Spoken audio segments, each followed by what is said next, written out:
কি হলো?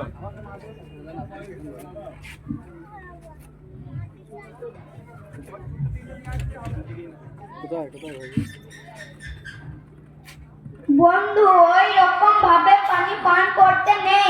আমাদের হুজুর সাল্লাল্লাহু আলাইহি সাল্লাম এর বেশ কিছু পানি পান করার পদ্ধতি শিখিয়েছেন।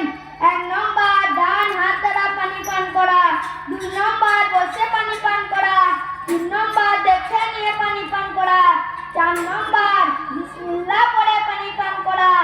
5 নম্বর 3 শ্বাসে পানি পান করা। 6 নম্বর, পানি পান করার পর আলহামদুলিল্লাহ পড়া। বন্ধু, তুমি আমাকে এগুলো শিখিয়েছো, তাই তোমাকে অনেক ধন্যবাদ। না বন্ধু, ধন্যবাদ নয়। তুমি কি জানো না, যখন তোমাকে কোনো মানুষ কিছু হাদিয়া করবে